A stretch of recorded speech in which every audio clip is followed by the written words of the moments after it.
today, and I'm going to have to, and just FYI, you want to make sure you use the 8mm. I purchased the other metrics and that one didn't work, so you really need to make sure it's the 8mm. And then we're going to go ahead and remove these three. One, the second one down here, and then this third one down right here.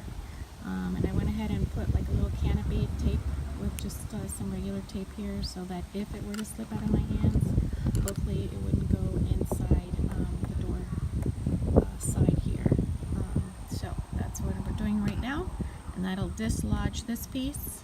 And I had already disconnected this from here by just the little clips that are here on the side. Just press in, and that'll dislodge it from right there.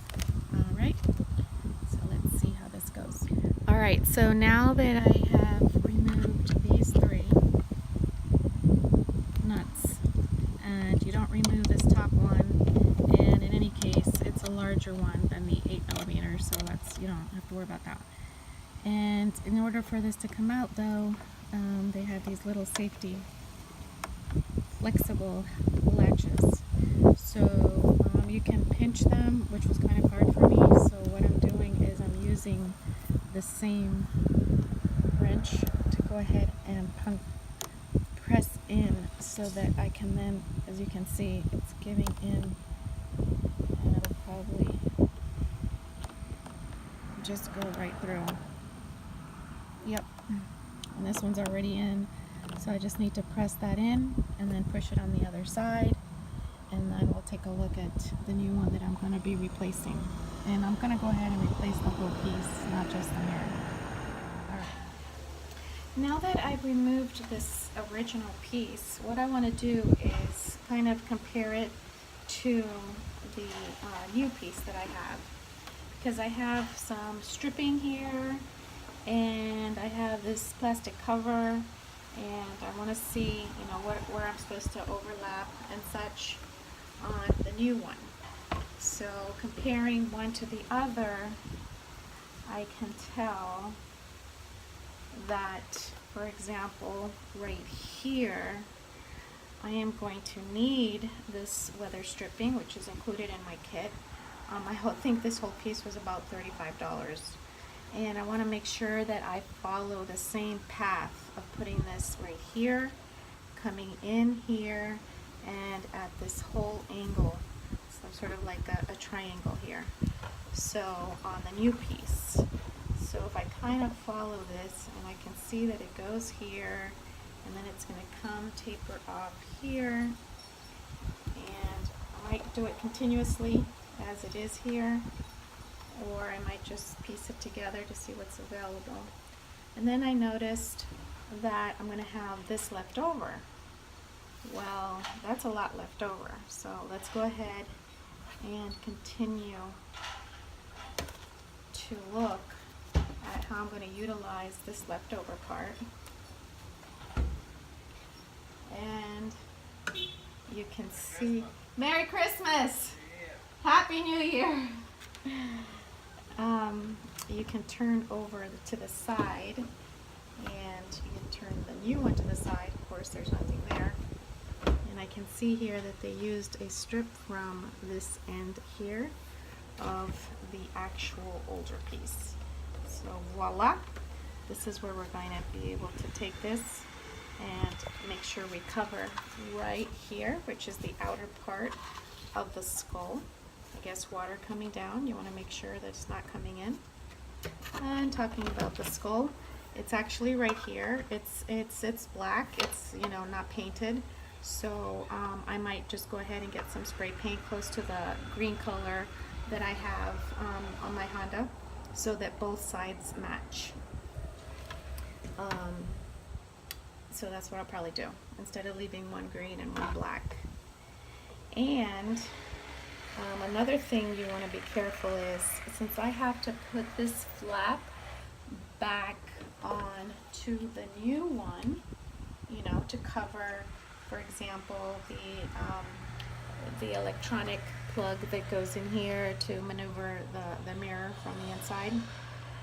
And this is easy enough here, but following the example of the old one,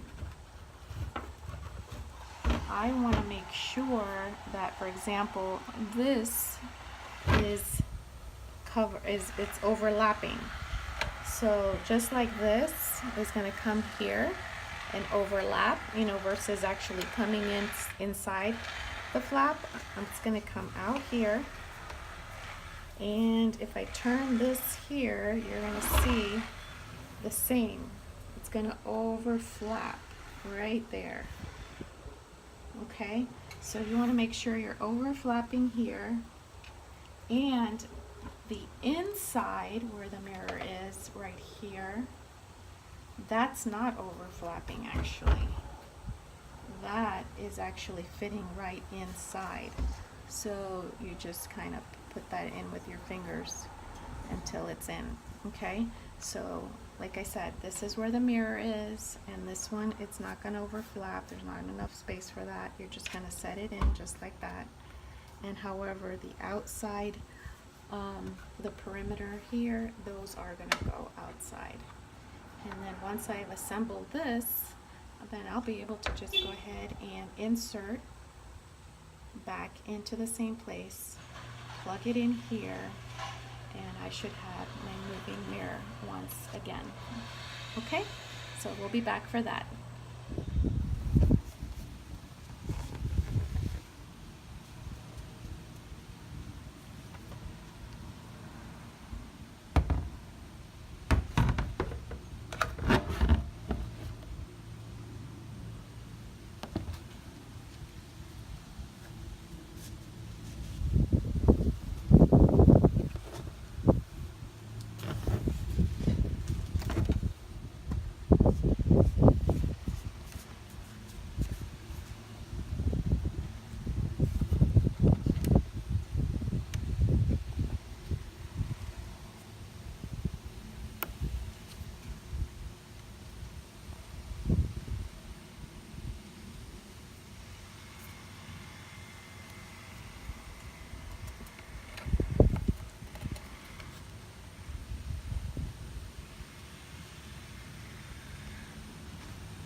So once you have it aligned, tapered, and basically in place, and I've got one of the sockets in, I just want to go ahead and put some pressure in.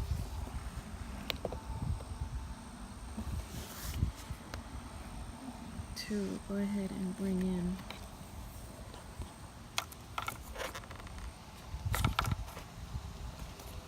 actually put some pressure in to bring it in from the back.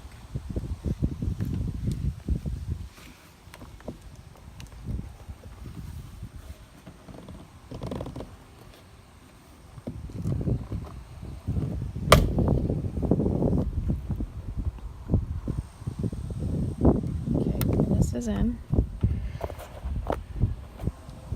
That's a bit.